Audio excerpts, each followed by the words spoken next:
अस्सलामुअलैकुम friends, welcome back to my channel. Friends, आज हम न्यू नावल को स्टार्ट करते हैं जिसका नाम है इबादत इश्क और ये तहरीर है मलीशा राना की। इससे पहले जो मैं मलीशा राना का नावल रीड कर रही थी उसका वो फर्स्ट पार्ट था जो कि कंप्लीट हो चुका है। सेकंड पार्ट नहीं मिल रहा मुझे, मैं ट्राई करूँगी मिल जाए, अगर मिल गया तो वो रीड कर दूँगी। तब तक के लिए न्यू नावल को स्टार्ट करते हैं। आज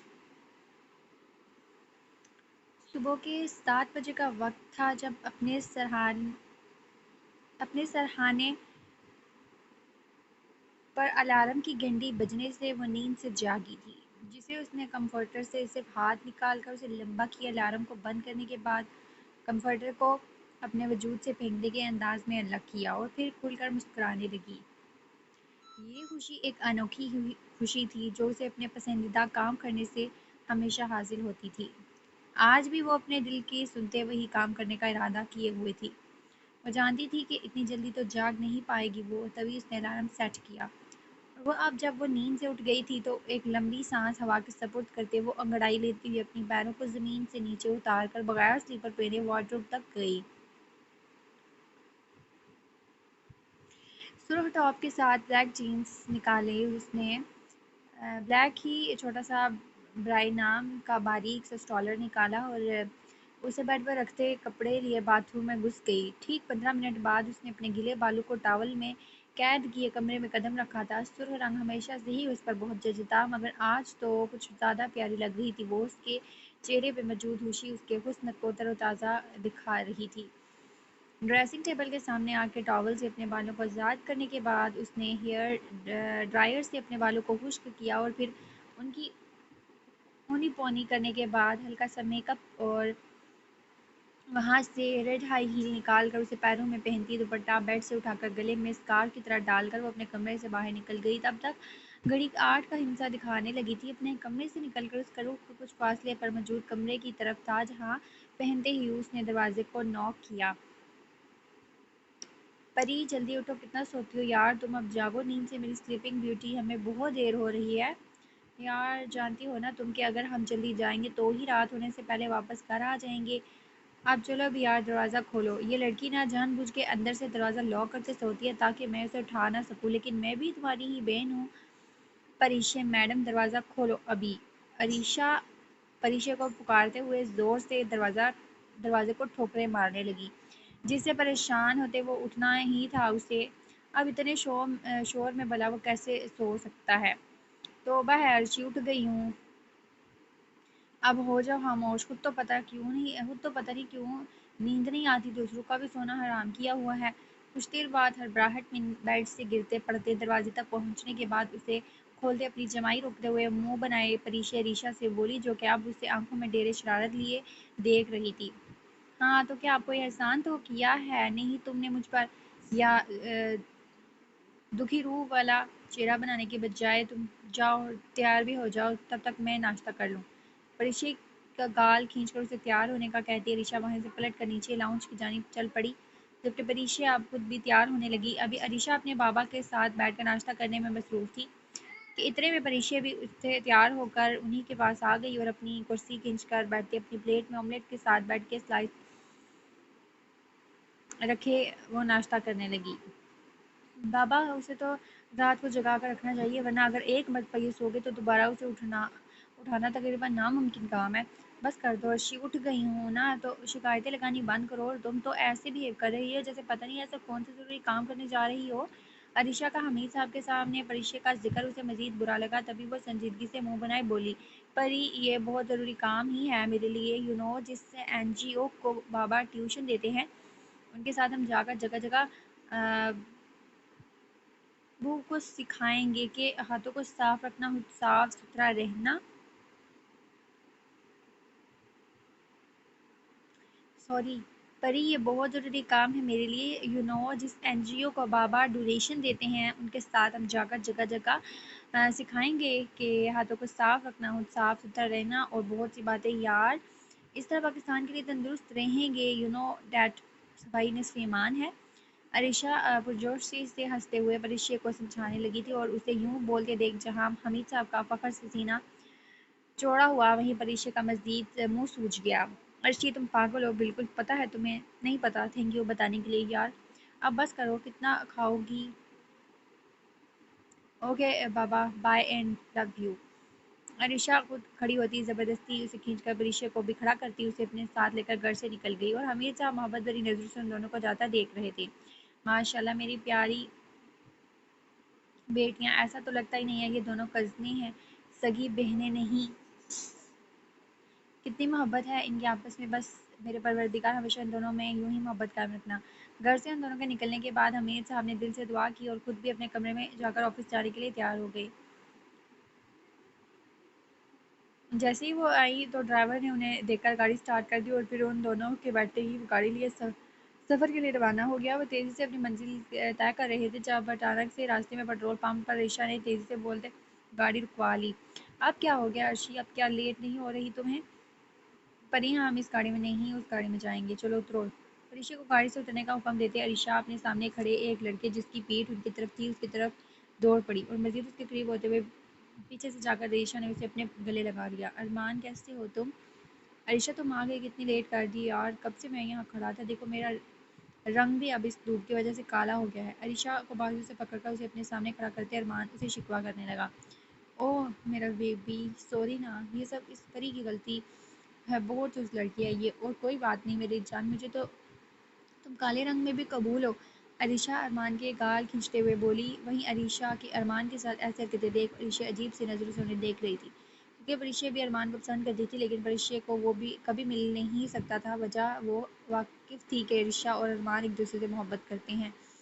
परिशे बचपन में अपने माँ बाप के इंतकाल कर जाने के बाद अपने मामू के घर रहने लग गई थी, क्योंकि सिंपल सी रहती थी वो, उस वजह से हर जगह उससे अटेंशन ना मिल पाती। और एलिशा खूबसूरत होने के साथ कॉन्फिडेंट और बहुत स्टाइलिश किस्म की लड़की थी जिसे देखकर हर कोई उसका दीवाना हो जाता, लेकिन वो सिर्फ और सिर्फ अरमान को ही चाहती थी जो कि उसके साथ एक ही कॉलेज में पढ़ता था। कुछ देर बाद खाने पीने की अशिया लेकर आप अरमान, परिशा और ईशिया तीनों गाड़ी में बैठकर अपनी मंजिल की तरफ जाने लगे। रास्ते में भी क्योंकि अरीशा फ्रंट सीट पर अरमान के साथ बैठी थी तो वो जैसे जैसे खुद खाती पीती और अपने हाथों से अरमान को भी खिला रही थी। कभी वो उसके बाद साथ बातों बातों में अपने मोहब्बत का इजहार भी करती। ये सब बातें और हरकतें परीक्षा का मूड मज़ीद ख़राब करने का बायस बन रही थी, मगर वो खुद पर बंद बांधे बस खामोश बैठी वहाँ। वरना अगर उसका बस चलता तो कहीं भाग जाती, वह जहाँ कम अज़ कम उसे ये देखना तो ना पड़ता। मैं एनजीओ वालों को कॉल करके तो पूछ लूँ कि वो गाँव है कहाँ पर, इस जगह तो पहुंच गए हैं मगर गांव किस साइड पर है ये मालूम करना है। खाने पीने से फारिग होकर अरीशा ने अपना मोबाइल निकालते किसी को कॉल की और फिर मोबाइल वापस अपने जेब में डालकर मान को रास्ते बताने लगी। गांव पहुंचकर वो तीनों एक साथ गाड़ी से नीचे उतरे। अरीशा की तो खुशी का कोई ठिकाना नहीं था। गांव काफ़ी बड़ा था, जिस पर बिल्कुल गांव के दरमियान में कैंप लगाकर सभी गांव के बू को बुलाया जा रहा था। और जगह देखते ही अरीशा जल्दी से वहां गई और खुद बू के हाथों को पकड़कर उन्हें दुलवाने लग गई। साथ साथ वो उन्हें बताई जा रही थी कि अगर उन्हें तंदुरुस्त रहना है तो अपने उन हाथों को साफ सुथरा रखना ज़रूरी। अरीशा की इन हरकतों पर जहाँ अरमान उसे मोहब्बत भरी नज़रों से देख रहा था, वहीं अरीशा बेजारियत से इधर उधर देखे जा रही थी। जहाँ कुछ औरतें एक गरबा की सूरत में खड़ी अरीशा को पुरशोभ नज़रों से देखने में मसरूफ़ थी। उन्हें ऐसे करते करते शाम हो गई, तब अरीशा ने भी जिद की अरीशा से घर वापस जाने की, जिस पर बुलाकर अरीशा को राज़ी होना पड़ा। लेकिन उनके जाने से पहले वहाँ गाड़ी के नंबरदार की बीवी सॉरी गांव के नंबरदार की बीवी ने कुछ औरतों को भेजा। उन्हें स्पेशल इन तीनों से सलाम दुआ करने के बाद नंबरदार के घर होने वाली शादी पर आने का बुलाया, जिस पर अरीशा ने तो सिरे से इनकार कर दिया और मान भी राज़ी ना था, मगर अरीशा उन दोनों से जिद करने लग गई वहाँ जाने की। प्लीज़ चलो नरमान, ऐसे उनका दिल टूट जाएगा, कितने मान से बुलाया है उन्होंने हमें, और वैसे भी हम तो एंजॉय कर लेंगे और थोड़ी रेस्ट भी मिल जाएगी, प्लीज़ ना चलो। अरीशा के जिद करने पर अरमान और परीक्षा को मानना ही पड़ा। ये कहना ज़्यादा बेहतर होगा कि परीक्षा तो हमारी बंदी पड़ी हुई थी उनके साथ, और फिर वो इन तीनों इन्हीं औरतों के साथ नंबरदार की हवेली में चले गए। वहाँ पर बहुत ज़्यादा रश था क्योंकि शादी का घर था। इस बात का अंदाज़ा उसकी सजावट से बखूबी हो रहा था। आज मेहंदी थी नंबरदार की बेटी की। वहाँ जाती है अरीशा इस माहौल में घुल मिल सी गई थी। वो ये सब बहुत ज़्यादा एंजॉय कर रही थी, क्योंकि अरीशा इस वक्त जीन्स टॉप में मौजूद थी। सभी लोग अरीशा को अजीबोगरीब नज़रों से देख रहे थे, क्योंकि वहाँ औरतों के साथ मर्दों की भी शिरकत थी जो कुछ ज़्यादा ही इंटरेस्ट ले रहे थे अरीशा में। वहाँ पर बहुत ही अमीर और कबीर लोग भी आए हुए थे। नंबरदार का ताल्लुक भी तो उन जैसे अमीर लोगों से ही होना था। अरमान स्टोर से दूर जाकर एक इम्पोर्टेंट कॉल करने चला गया। जबकि परीशे एक कोने में जाकर खड़ी हो गई, तब पीछे से एक लड़का बार बार अरीशा की कमर हाथ लगाने लगा, जो टॉप की फिटिंग की वजह से साफ वजह हो रही थी। एक दो मरतबा तो ऋषि ने गलती से हो गया ये सुनकर इग्नोर कर दिया, लेकिन फिर भी जब वो ना रुका, गुस्से से पलटी वो और जोरदार थप्पड़ दे मारा उसे। थप्पड़ की आवाज़ इतनी लाउड थी कि फ़ौरन ढोल बजाना बंद कर दिए गए और सभी की नज़रें अरीशा के साथ पे थी, जो वैसे भी इस वक्त इस महफिल में सभी की नज़रों के हिसार में आई हुई थी। अब हसीन भी तो इतनी थी वो। क्या मसला है तुम्हारा? हाथों में खुजली हो रही है या बहुत शौक है तुम्हें लड़कियों को ऐसे छूने का? करो आप, फिर तुम्हें बताती हूँ मैं कि तुम जैसों का क्या हशर करना चाहिए। अरीशा होनहार नज़रों से उस लड़के को घूरती हुई चीख कर बोली थी। परीशा तेज़ी से उसके पास चली आई। वो लड़का भी कोई आम सादे हाथी नहीं आया, MNA का बेटा था। तभी उसे ये सरासर अपनी इंसल्ट महसूस हुई और तैश में आते वो बदले में चीख अरीशा को थप्पड़ मारने लगा, मगर उससे पहले किसी ने उसका हाथ रास्ते में रोक लिया और उल्टा फिर उस शख्स ने उस लड़के को खुद थप्पड़ मारा, जो इतना ज़ोरदार था कि वो लड़का औंधे मुँह गिर गया। तब वो शख्स लड़के को कोई भी मौका दिए बगैर जोश के साथ अपने पाँव से ठोकरें मारने लगा, तो लड़की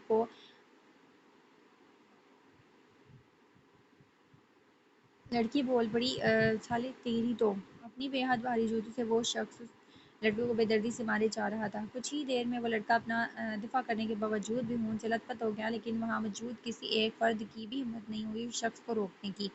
बस करें प्लीज़, वो मर जाएगा। अलीशा मुसलसल उस शख्स को मना कर रही थी और साथ ही उस लड़की की माँ भी चीखते हुए मदद करे के लिए बोल रही थी, कोई तो रोको उस शख्स को, मगर सब बेसुध साबित हो रहा था। तब अचानक फिर से जोश में आते ऋषा ने आगे बढ़कर बाजू से पकड़ते हुए शख्स को अपनी तरफ खींचा और अगले ही पल वो उसके मुंह पर थप्पड़ मार चुकी थी। बस करे, पागल हो गए हैं क्या? अब क्या जान से मार देना है? ऐसे अजीब लोग हैं, सभी पागलों से पाला पड़ा है। बेखौफी से उस शख्स की आंखों में देखते अरीशा उसे बुरा भला कह रही थी।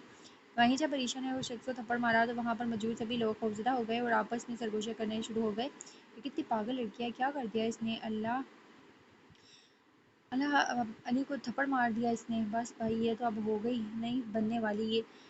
परीशा ने जब ये बातें सुनी तो डरते हुए जल्दी से रीशा का हाथ पकड़कर उसे ज़बरदस्ती खींचे वहाँ से जाने को कहने लगी, लेकिन हाथ मुसलसल रीशा की आंखों में देखे जा रहा था। उसकी आंखें इस वक्त गुस्से की ज़्यादती से लहूलुहान हो गई थी, मगर मजाल थी जो रीशा उनसे डर कर अपनी नज़रें झुका गई हो, वो भी वैसे ही उससे घूर रही थी।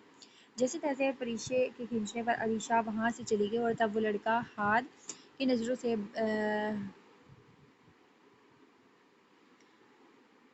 हटता जा रहा था। आहिस्ता से वहाँ से जाने लगा, लेकिन हाथ ने पलट कर गुस्से से उसे बालों से पकड़कर ज़मीन पर दे मारा और साथ ही अपनी जैकेट की जेब से बंदूक निकाल कर उस लड़के की पेशानी पर रख दी। अब अपना गुस्सा कहीं ना कहीं तो निकालना ही था उसे। तेरी वजह से आज पहली मरतबा किसी ने मुझे यानी हाथ अली को थप्पड़ मारा है, जिसके नाम से ही लोग खौफजदा हो जाते हैं। तेरी वजह से थप्पड़ मारा गया मुझे, तेरी अब सज़ा तो बनती है ना उस गुनाह की। हल्का सा झुकते उस लड़के की आंखों में अपनी शोला बार नजरें गाड़े, अगले ही पल हाद ने गोली चला दी और वो लड़का वहीं पर ही मर गया। ये मंजर देख बहुत सी लोगों की चीखें गूंजने लगी थी, जो अब हाद को मजीद तैश दिलाने का सबब बनने लगी थी। क्या?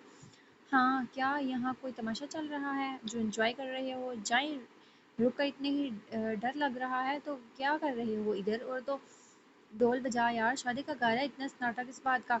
हाँ, अली ने सेकेंडों में खुद को कंपोज किया और अब उसे देख ये बिल्कुल भी नहीं लग रहा था और कुछ देर पहले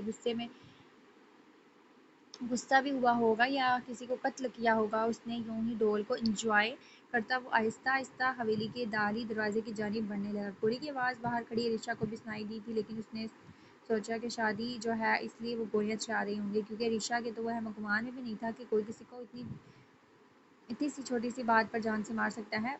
परी रुको तो सही यार, इतनी बेचैनी किस बात की लगी है तुम्हें यार? जिन्होंने हमें बुलाया था, वो खातून जो यहाँ की नंबरदार की वाइफ है, उन्हें तो मुझे बताने दो कि हम अब जा रहे हैं वापस। अरीशा ने उनकी तरफ नज़रें घुमाकर अरमान को तलाश कर रही थी। वो अरीशा से कहा तो वो गुस्से से घूरने लगी। बस कर दो ऋषि, पहले क्या तुम कम तमाशा किया है तुमने जो अभी भी अंदर जाने का बोल रही हो? अब बस अरमान को बुला कर निकलते हैं यहाँ से, मुझे कुछ ठीक नहीं लग रहा। परीक्षा बुरी तरह डर गई थी हाथ से, तभी वो अरीशा पर पहली दफ़ा इतना गुस्सा कर रही थी। साथ ही वो अब अपना मोबाइल निकाले अरमान को कॉल करने लगी। तो फिर बाथरूम तो जाने दो, मुझे इतना लंबा सफ़र है। अच्छा, अरीशा ने मासूमियत से अरीशा को देखते हुए कहा तो उसे मानना ही पड़ा। ठीक है, जल्दी वापस आ जाना, हमें फ़ौरन निकलना है उस घटिया जगह से। परीक्षा की बात सुनकर हल्का सा मुस्कुराती ऋषा वहाँ से दोबारा हवेली में जाने लगी। अभी उसने चंद कदम हवेली के अंदर रखे होंगे जब वो बुरी तरह हाथ के साथ टकरा गई। क्या है आप, क्या आपको दिखाई देना भी बंद हो गया है जो टकराते फिर रही हैं? ओह हेलो, क्या क्या देख रही हैं मुझे? मैं सभी मलिक के पागलों ने यहीं पर ही डेरा लगा रखा है। हटें अब। हाथ को बातें सुनाती वो खुद मुंह के साबित बनाती हवेली के अंदर जाने लगी। तभी हाथ ने एक झटके के साथ ऋषा के बाजू को कोने के करीब से पकड़ा और उसे खींचते हुए अपने साथ हवेली के अंदर जाने लग गया। छोड़ो मेरी बाजू, तुम्हारी हिम्मत कैसे हुई? छोड़ो मुझे वरना कत्ल कर दूंगी तुम्हारा। अलीशा को हाथ के साथ मौजूद पा के सभी लोग हैरान परेशान होकर साकत से खड़े उन्हें देख रहे थे जबकि आपस में कुछ बातें भी करने लगे। अरे हम तो कह रहे थे अब हाथ साहब नहीं उसे छोड़ने वाले, पहले उस लड़के को मार दिया और अब ये लड़की पहुंच गई ऊपर। अलीशा अपनी बाजू में मौजूद हाथ के सख्त गिरफ्त को छुड़वाने की कोशिश कर रही थी लेकिन हाथ का मजबूत हाथ अलीशा को भला कैसे छोड़ देता। इसलिए अब हाथ अलीशा को एक कमरे में ले आया और उसके बाजू को पकड़कर फौरन दरवाज़ा अंदर से लॉक कर दिया। ये क्या बदतमीजी है जाहिल कहीं के। नो, ठगी इंसान हो तुम जो लड़की देखकर पागल हो गए हो। समझते क्या हो आखिर तुम? खुद को बोलो, तुम्हें नहीं मालूम कि मैं किन की बेटी हूँ और तुम्हें इस हरकत की क्या सज़ा मिल सकती है? इसलिए ये दरवाज़ा खोलो वरना तुम्हारे साथ वो करूँगी जो हर कोई डरेगा किसी लड़के के साथ बदतमीजी करते हुए। कमरे के दरमियान में खड़ी अलीशा गुस्से से दरवाजे के करीब खड़े खुद को धमकी देने लगी जिसका असर क्या ही होना था। उसे तो वो शौक नज़रों के साथ उसे देखने में मसरूफ़ था। वहीं अपनी बात का कोई असर ना होता देख अलीशा खुद दरवाजे के करीब बढ़ी और दरवाज़ा खोलने की कोशिश करने लगी। जब अगले ही पल हाथ ने अलीशा का हाथ पकड़कर दरवाजे के साथ ही लगा लिया और उसकी बाजू को ऊपर की जानिब अपने एक हाथ में पकड़ लिया। बहुत बहादुर है ना तुम, बोलो मज़ा आया थप्पड़ लगाकर? अलीशा के करीब होते वो उससे सवाल कर रहा था। अलीशा को भी थोड़ी शर्मिंदगी होने लगी या फिर ये डर था हाथ अली का जो वो गुस्सा बुलाए नॉर्मल से हो गई थी। ओह अच्छा, तो वो थप्पड़ की वजह से ऐसा कर रहे हैं आप? ओके सॉरी, लेकिन अब क्या मार देना चाहते थे आप? वैसे आप रुक भी तो नहीं रहे थे ना, प्लीज़ मुझे जाने दें, मैंने सॉरी कर दिया है आपको, बस तो बात ख़त्म। अलीशा के माजरत करने पर बगैर कुछ बोले हाथ मुस्कुराकर उसके चेहरे पर झुकने लगा। No know please. अलीशा ने उसके इरादों से खौफजदा होते हुए होठों को अंदर की तरफ दबाकर आंखें मजबूती से बंद कर ली मगर हाथ अलीशा के गाल को नरमी से अपने होठों से छूते वापस अपनी जगह पर आकर गौर से उसे देखने लगा। मैंने तो तुमसे माफ़ी तलब की ही नहीं थी बल्कि तुम्हें ये बात बताने के लिए मैं इस कमरे में लेकर आया हूँ कि तुम वो पहली इंसान हो जिसकी थप्पड़ को मैंने खुशी खुशी इसलिए बर्दाश्त किया क्योंकि मोहब्बत हो गई है तुमसे पहली नज़र में। वरना मेरे बाप की भी इतनी हिम्मत नहीं कि वो मुझे कुछ कह भी सके। थप्पड़ तो बहुत दूर की बात है, बहुत लकी हो तुम जो खादली को तुमसे मोहब्बत हो गई है। अब से तुम खुद को मेरी अमानत समझना, माय डॉल। अलीशा के होंठों को फोकस में लिए वो बोल रहा था। अलीशा उसके इज़हार मोहब्बत पर तप गई। क्या बकवास कर रहे हो तुम? हैरियत तो है, किसी पागल खाने से छूट कर आए हो? गुस्से से हाथ से बोलते हुए वो एक हाथ से आहिस्ता आहिस्ता अलीशा दरवाज़ा खोलने की कोशिश कर रही थी। पागल तो नहीं, लेकिन हाँ अब मेरी इश्क की इब्तदा शुरू ज़रूर हो चुकी है और अब आगे आगे शायद तुम्हें मेरी मोहब्बत का जुनून और पागलपन भी दिखाई दे जो तुम्हें खासा पसंद नहीं आएगा, माय डॉल। जैसे ही हाथ ने अपनी बात कही वैसे ही अलीशा ने लॉक खोलिया और तेजी से हाथ के सीने पर अपना सर मारते हुए उसे धक्का देकर वहाँ से तेजी से भागने लगी। तुम सिर्फ मेरी डॉल हो, दुनिया के जिस कोने में तुम चली जाओ मैं तो सुबह तुमसे मिलने वहीं आ जाऊँगा। अलीशा को भागते देख पीछे से हाथ आवाज़ ऊँची आवाज़ में बोला और सीने को सहलाने लगा जहाँ अलीशा ने अपना सर ज़ोर से मारा था। लेकिन अलीशा बिना रुके तेजी से भागकर बाहर गाड़ी खड़ी पर ऋषि के पास चली गई। जल्दी चलो, कहाँ रह गई थी अर्शी? पता भी आया कब से तुम्हारा इंतज़ार कर रहे हैं हम। अरीशा को अपने करीब देख परिशे इससे कहने लगी। वहीं अरीशा का रंग बिल्कुल सफ़ेद पड़ गया। बाद में बताऊंगी सब कुछ मगर प्लीज़ अब चलो यहाँ से जल्दी। मैं बैठकर ड्राइविंग सीट संभाल ली उसने गाड़ी में बैठकर और परिशे के बैठते ही वो गाड़ी स्टार्ट कर चुका था। क्या हुआ अरीशा, कुछ तो बताओ यार, अब मुझे टेंशन हो रही है। गाँव से काफ़ी दूर निकल कर अरमान ने बार बार पूछा। पीछे मुड़कर देख रही अरीशा को मिरर में देखते फ़िक्रमंदी से उसे पूछा मगर अरीशा मुकम्मल खामोश थी जैसे अपनी ज़ुबान वहीं गाँव में छोड़ आई हो। मैं क्या बताऊँ उन्हें सब कुछ? नहीं नहीं, ये दोनों मुझे ही उल्टा बातें सुना देंगे क्योंकि मैं ही तो ये पंगा लिया है मैंने। और वैसे भी मैं उन जैसे से डरती थोड़ी हूँ, क्या कर लेंगे वो मेरा लफंगा? मेरे बाबा इतने बड़े बिजनेसमैन हैं, सब इनकी कितनी रिस्पेक्ट करते हैं उनकी। कुछ नहीं होगा, मैं कुछ ज़्यादा ही सोच रही हूँ। अर्शा मैं तुमसे कुछ पूछ रहा हूँ यार, जवाब दो, मुझे क्या हुआ? अर्शा जो दिल ही दिल में मुझसे मुखातिब थी फिर अरमान के पुकारने पर होश में आई। कुछ नहीं अरमान, मुझे क्या होना है, वो तो बस बाथरूम में ना बहुत बड़ा चूहा था जो मेरे सामने आ गया, बस इससे डर गई थी। ओ, मेरी भा मेरी बहादुर शेरनी एक चूहे से इतना ज़्यादा डरती है? याद मालूम हुआ मुझे रिजान मुझे बताती तुम पर अरमान उसका कीमा बना देता जिसने मेरे रीशा को डराने की हिम्मत की। हाँ तो फिर तुम उसे इस कीमे को खा लेते। रीशा की बात झट से इतना कहकर रीशा ज़ोर से हंसने लगी और रीशा की बात बिगड़ भी गई। तुम अभी ईशा तुम बहुत बिगड़ गई हो। मैं अभी बताता हूँ तुम्हें। अरमान मंसूरी गुस्सा करते हुए नसीब लाल के गाने ऊंची आवाज़ में गाड़ी में लगा कर अपनी तरफ से रीशा को टॉर्चर करने लगा क्योंकि वो वाकिफ़ था इस बात से कि रीशा कितनी डरती है उस किस्म के गानों से।